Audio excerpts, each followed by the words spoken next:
Ever wondered what the deal is with saying Birkat Hamazon, the grace after meals, if you're drunk or otherwise some level of intoxication? Well, that's exactly what we're going to discuss on this 167th episode of The Jewish Drinking Show, bringing L'chaim to life. This all kicks off. We have this first text in front of us, and really from this piece in the Talmud Yerushalmi. By the way, the Babylonian Talmud has nothing to say about the Birkat Hamazon, the grace after meals, under the influence. It has nothing to say about it.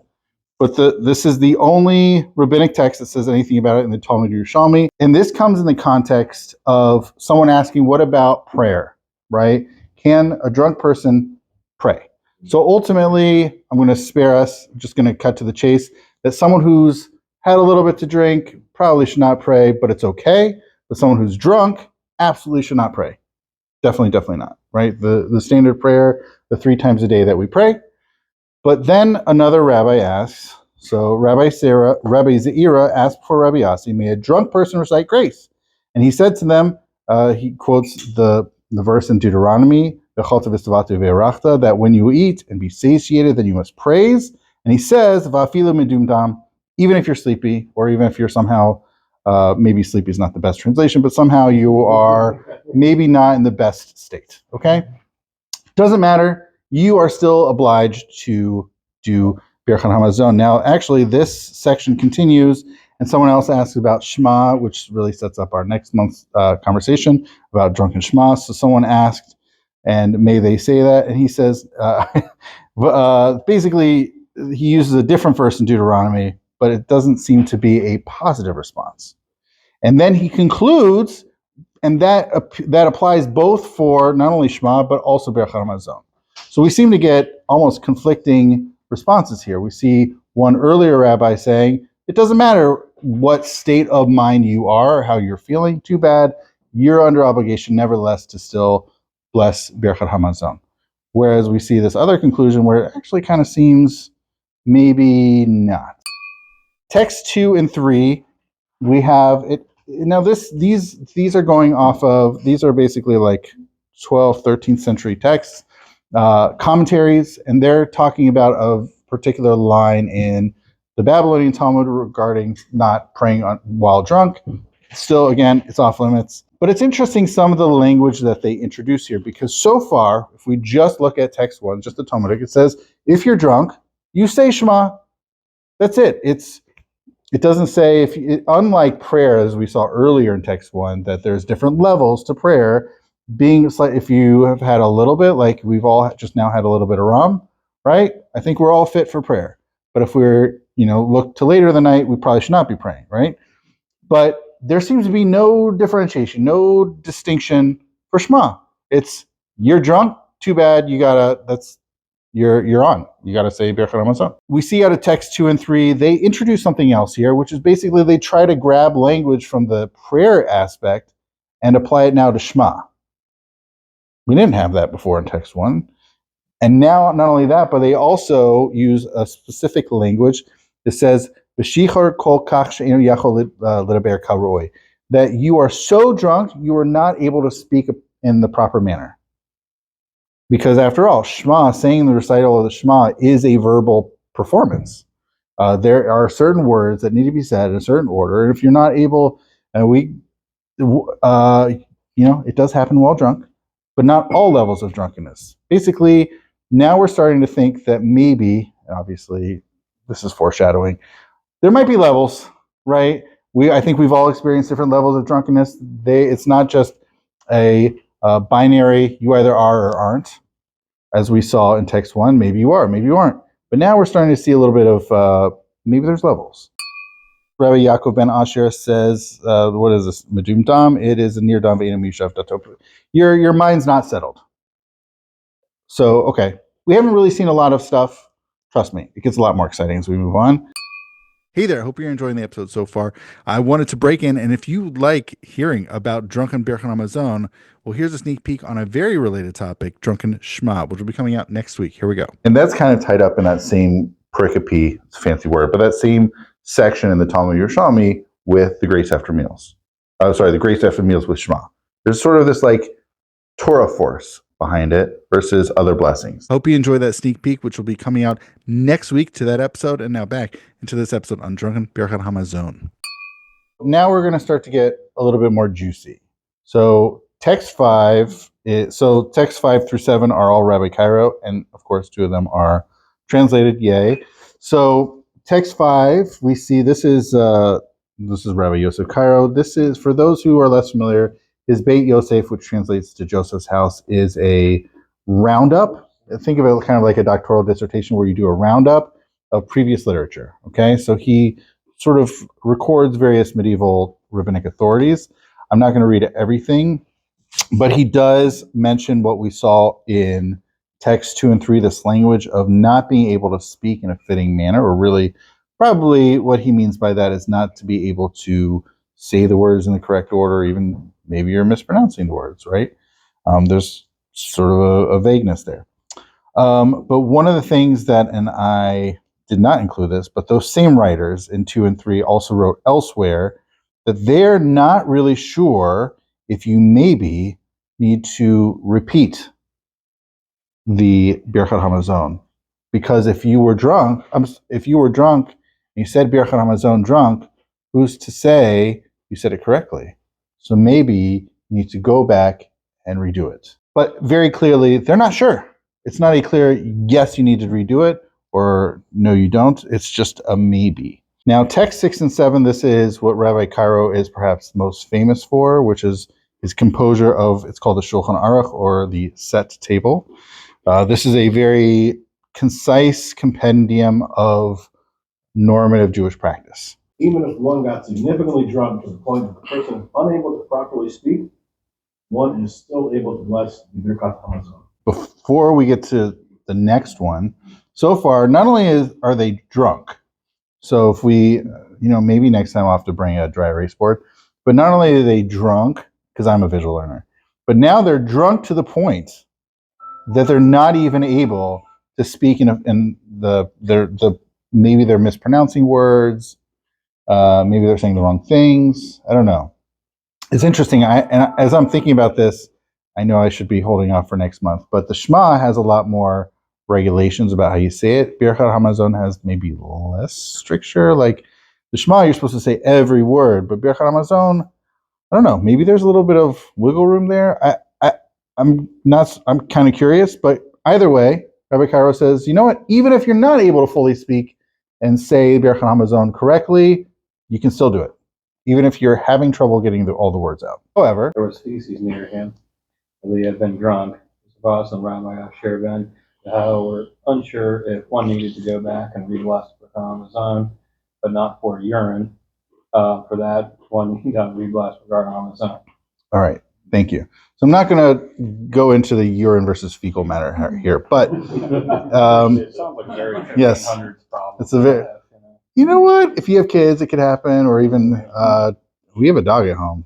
They poop places, and maybe urine is less of an issue than fecal matter. Either way, just focusing on the drunk piece here. Here he ratcheted it up to an entirely drunk. You were so gone that you. But then it's not even clear. He just says tapku hatosos harosh im tzarich lachazor uvarich. They're not even sure. We're not sure. I'm not sure, as the writer of this, if you even need to go back. And he doesn't even provide clarity if one actually, in fact, does. He also is working off of, he kind of mentions it in text 5, but working off the model of prayer. So for prayer, if one had been drunk, and obviously if there had been fecal matter around, you need to go back and redo it. Now for prayer, that is a lot easier if they're just, this is, by the way, obviously you shouldn't pray within proximity of fecal matter or urine. This is talking about if you realized after the fact you had, but I'm not really sure how that works with drunkenness. You're like, oh, I was drunk. You're probably still drunk. and until it's way after you're drunk, I don't know, the next morning, I don't know. Texts 8 and 9 are by this Rabbi Mordechai ben Avram Yaffe, who composes a very similar text as Rabbi Cairo, insofar as he composes also a compendium of normative Jewish practice. And in his corresponding sections here, really, 8 corresponds to 6, and 9 corresponds to 7. So that's not accidental, as we'll see with the topics here. He says in 8, he says, even if you're drunk to the point that you're unable to speak clearly, and now he's actually clear. He's way more clear than in text 6 of Rabbi Cairo. He says, Chayav levarech birkat hamazon. You are obligated to bless the grace after meals. Too bad, you're drunk. Guess what? You need to do this. And by the way, he doesn't equivocate. This is incredibly clear. He is perfectly clear. And then he mentions this verse in Deuteronomy. He says, this language of his savata v'irachta, of you will be satiated, you will bless. He says, even if you are fully satiated. And he says, the manner of satiation, like real, complete, fully satiation, causes drunkenness, which is interesting. He's like really tying up the satiety, the satiation is not only from food, but from drink as well. That also is, in some sense, part and parcel of what it means to really be fully satiated. You think it's just from food, your belly's full? No. Your heart's happy. You could be oversatiated. You can also be that too. So I think fully satiated means that you're satisfied and you've reached a certain state. Yes. So you can go past. Yes, but he's saying, no, now you're fully there, and he says basically, you know this is part of it. You haven't gone over the limit of saying Birkat Hamazon. This is part of it. This is included within it, and also he to some degree is also incorporating a little bit of the answer in text 1 that you are still, like, even if you're drunk, sort of the force of this verse in Deuteronomy means you still are expected to say this blessing of the Birkat Hamazon. Text 9, he continues, and again, this is corresponding sort of to text 7.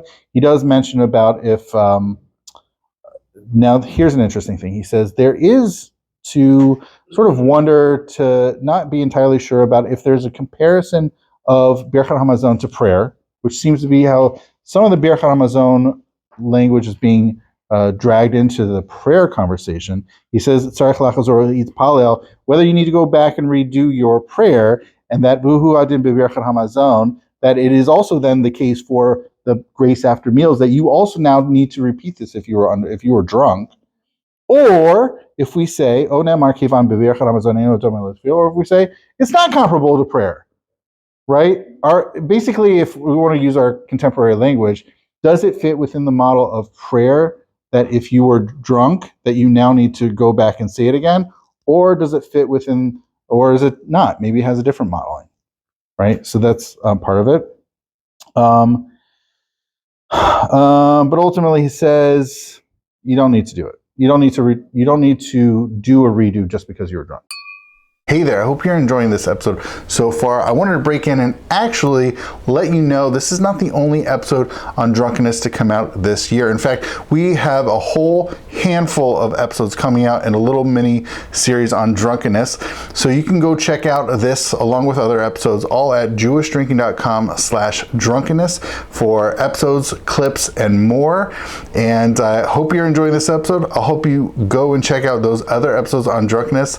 And now back into this episode on drunkenness. We have Rabbi Siegel here, text 10, and now there's also, he does mention this, is this in the model of prayer that you maybe if you're drunk, you're not supposed to be doing Birkat Hamazon, or is it in the model of other blessings that the rabbis were not so stringent all so much, and therefore you're allowed to say it? So it's using differently, it's using the model language. What types of categories are we putting this into? Text 11. So this is also Rabbi Siegel.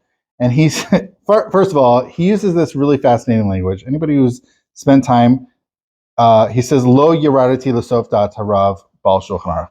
This is a fascinating language. He's basically, I don't understand what he's saying, but it also has a hint of condescension of like, I really don't know what he was thinking. He said, okay, so then he goes on, I'm going to skip a lot of this. On the 4th line, he says, he says, it requires investigation. if you if we can actually compare, if they are fit within the same model of Birkat Hamazon, the grace after meals, to prayer, with regards to the fecal matter or someone who is drunk. And then he says of Vishita, it's obvious. It's obvious. Anybody who's had a couple of drinks like we have in our current state, if we were to, bring out bread and we were just to do Birkat Hamazon, okay, great. Everybody agrees. This is quite clear and obvious. No one's drunk.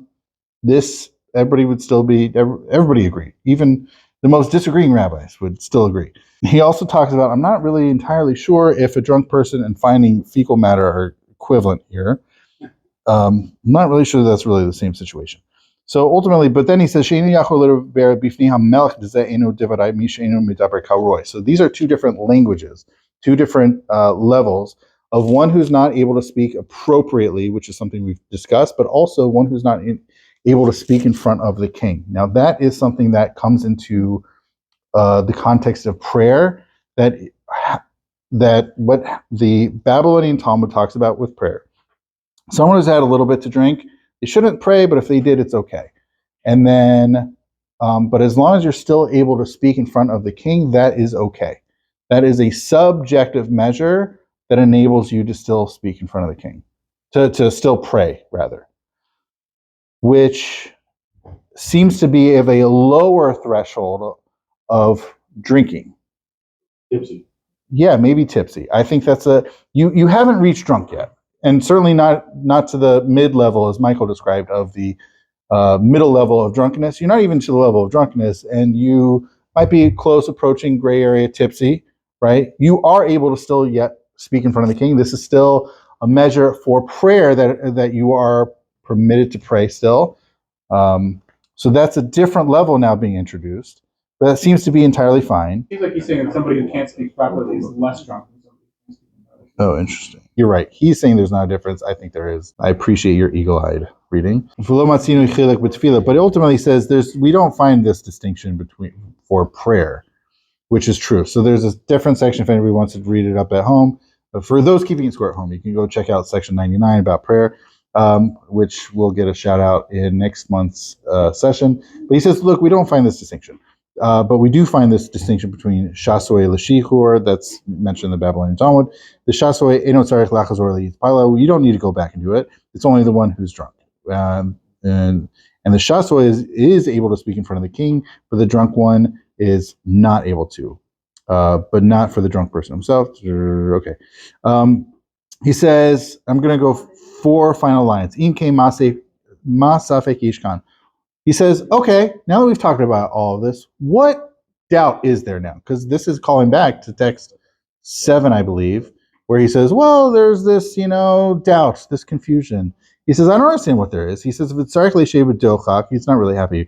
The Harav Samachat Smokan Mashkas Safek Beshikur became on the Birchas Hamazon de Raisa Azlinan Nachuma. He says, ultimately, look, grace after meals has a Torah level requirement because it ties back into the Deuteronomy verse we saw.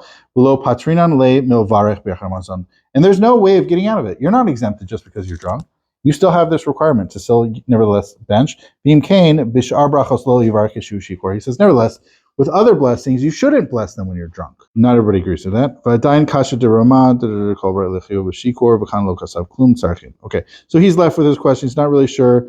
Are you still having to say these blessings when you're drunk or not, leaving it up to these other people? But ultimately what he says is his conclusion here is, nevertheless, because it has a Torah level requirement, that still obligates us to say it even when we're drunk.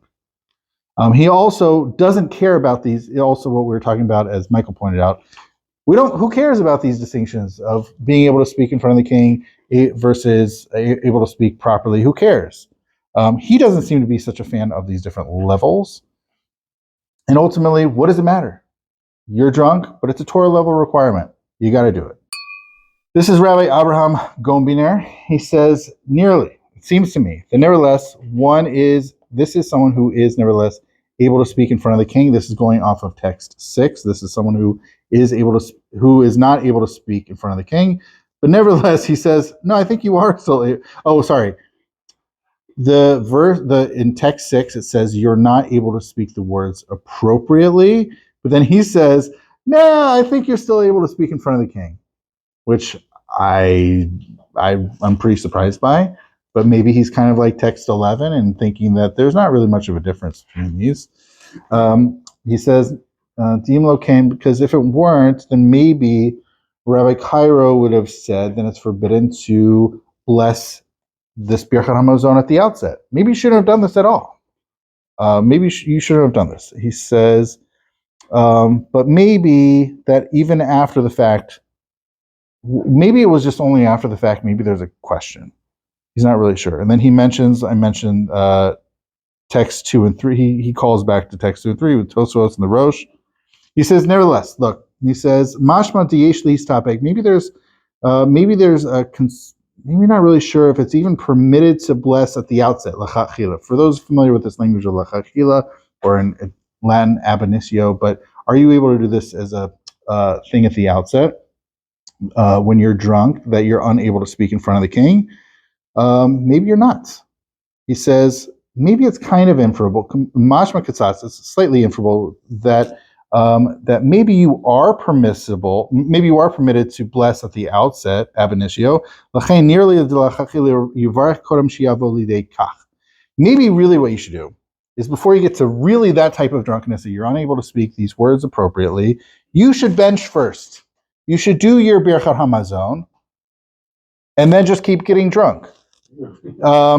And then, because after all, then he says, and if it happens that you actually get drunk or more drunk, because after all, it's still a Torah level requirement. So he's saying, now you have to, this requires thinking about the situation. It sounds nice on paper, right? We're looking at this on paper. He says, you know what? Before you get yourself into this situation that you find yourself drunk, or more specifically, you find yourself drunk to the point you're unable to speak words properly, you're slurring your words, maybe you're not saying the right words, that you should stop where you are in your meal, bench, and then continue what you're doing.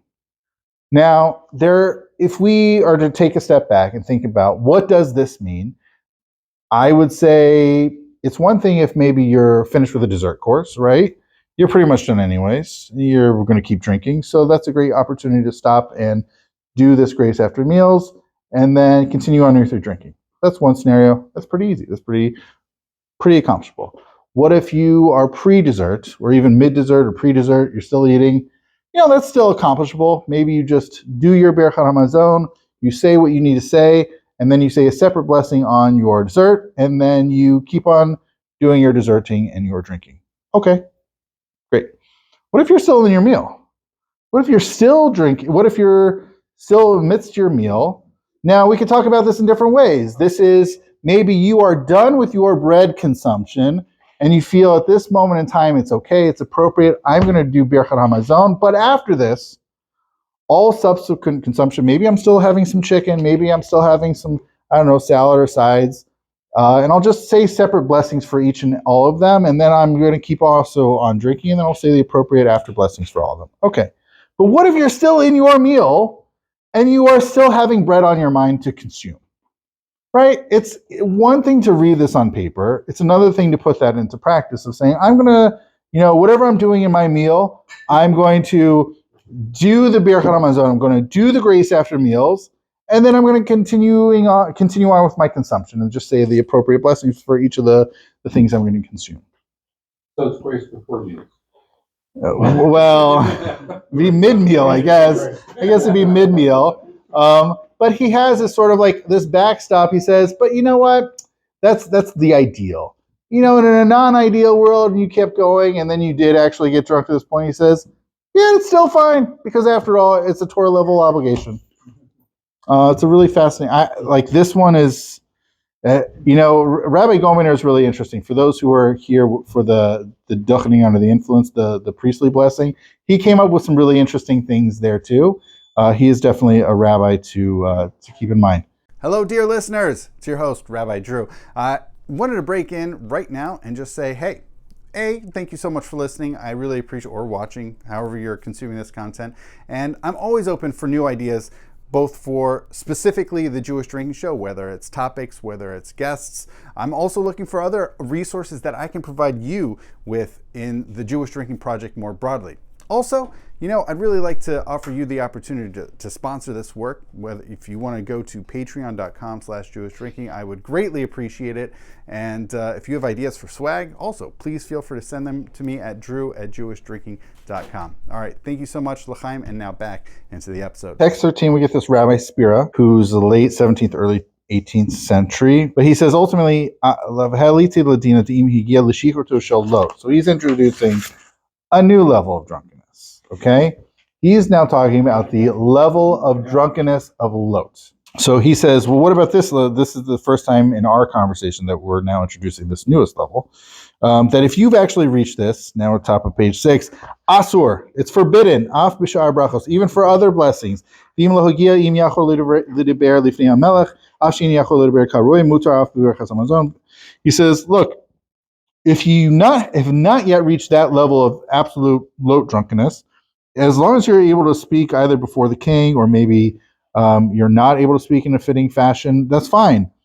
Mutar af Birkat Hamazon. That's fine for other blessings. That's fine for Birkat Hamazon. Im ein yachol lidaber lifnei hamelech, klal mutar b'shar brachos aval Birkat Hamazon yesh safek.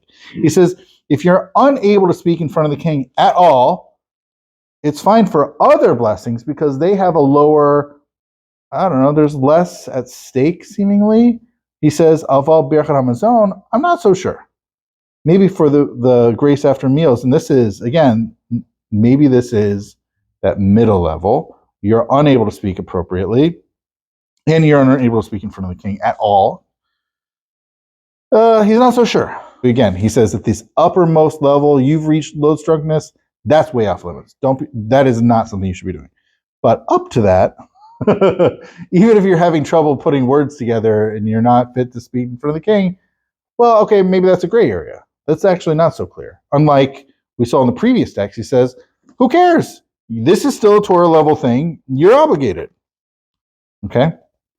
And now 14, the same author. It seems to be he's quoting Rosh, but I think it's still helpful for us.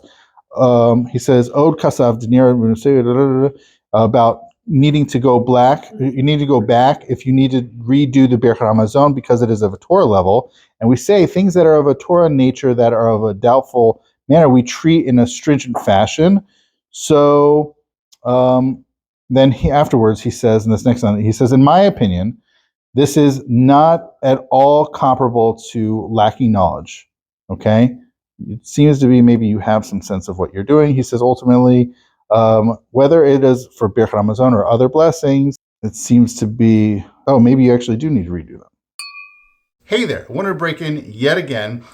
Although I asked for support in financial ways because it does cost some money to make the hosting happen and other aspects of Jewish drinking happen. So your financial support is definitely appreciated. And don't forget, you can go to jewishdrinking.com/donate. But also, another way of supporting the show and everything that Jewish Drinking does is also to tell your friends, tell your neighbors. If you like this content, if you like this show, maybe people also like it. So feel free to let them know, hey, I have this interesting episode I heard, or a few episodes, or whatever it is, or even a few clips. Feel free to share with your friends. All right, thank you so much. Now back into the show. This is Rabbi Kagan. He lived the end of the 19th century. His 1933 death included an obituary in the New York Times. So he's in Poland. So pretty famous rabbi. We see here in text 15, and this is going off of the Shulchan Aruch that we saw in text 6, that you are able, even someone who is so drunk they are unable to speak properly. He says, nevertheless, and he uses some of this language we've seen before, that this person who is fully satiated, nevertheless, the Torah obligated this person to bless. Okay? Very simple. Even if you are struggling to get the words out properly, you still got to do Birkat Hamazon. Text 16 goes off of text 7.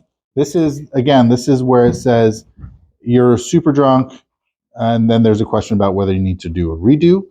And then he says, this is where someone who's drunk, this is interesting because I think we've had a conversation about this, and Michael definitely pointed this out, that you're not able to speak in front of the king, which seems to be, I conceive of this as a lower level. He conceives of this as an even higher level of drunkenness than simply being able to put your words together properly. What he continues to point out is in the prior section that he permits one to bless this blessing of the Birkat Hamazon, the grace after meals.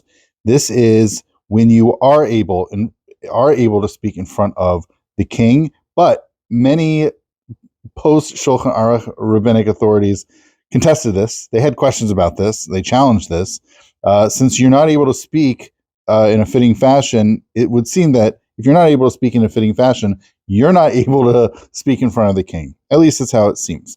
And then, nevertheless, he points out that the Talmud Yerushalmi permits this. It permits one to do the Birkat Hamazon. And he says ultimately many of these post-Shulchan Aruch commentators wrote that, you know what, if you happen to have gotten drunk, nevertheless, you should bless. You should bless this Birkat Hamazon.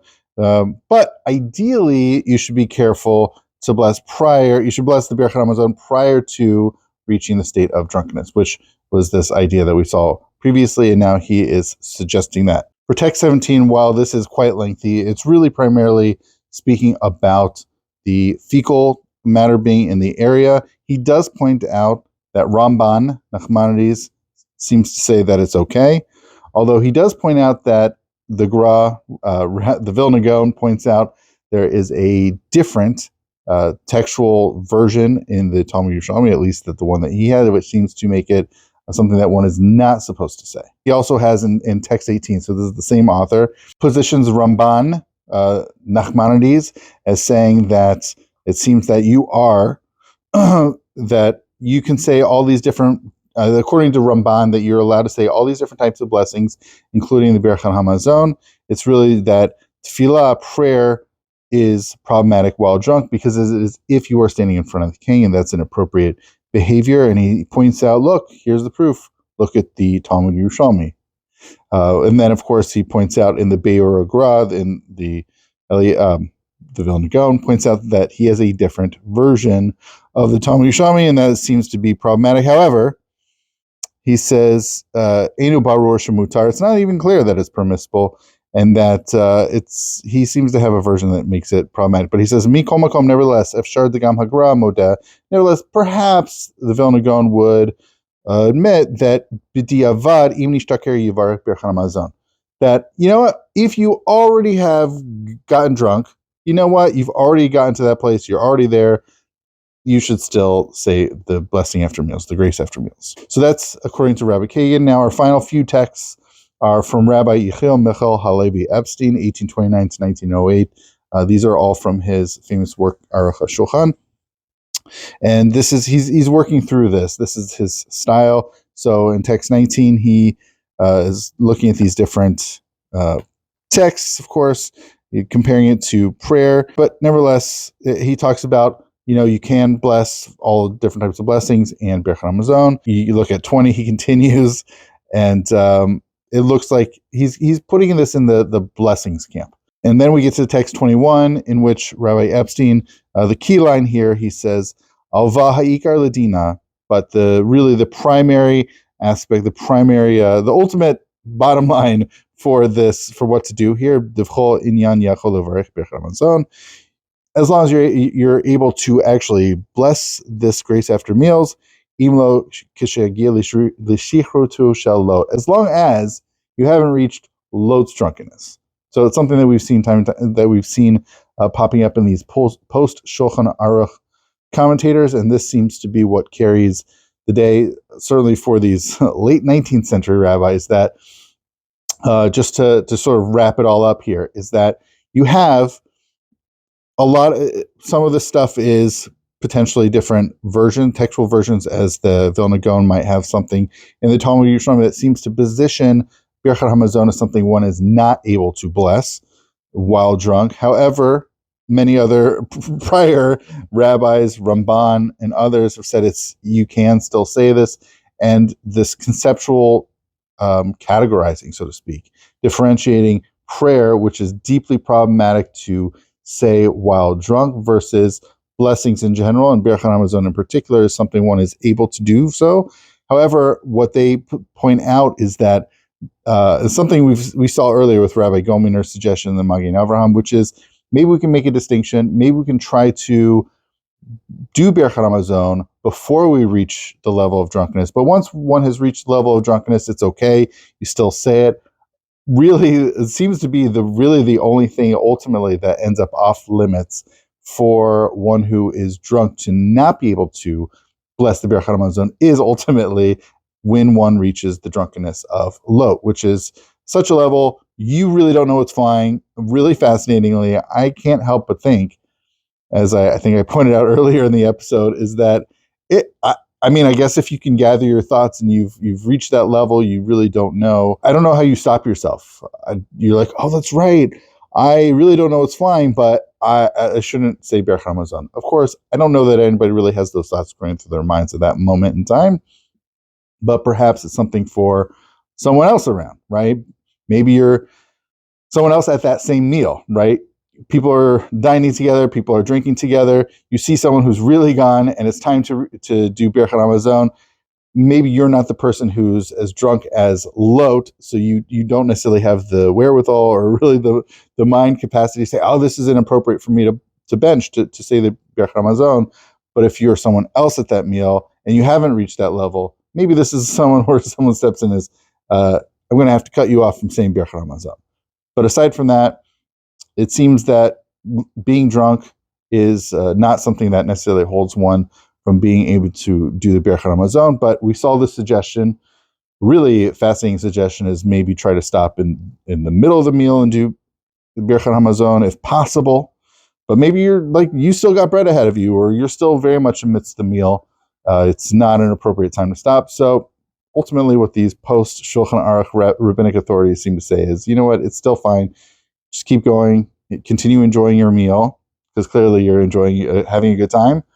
And then when the time comes, then you do the Birkat Hamazon. Thank you so much. I hope you enjoy this. Of course, if you've been watching from the beginning of the episode and you've made it all the way here, you'll notice there's been a change in format.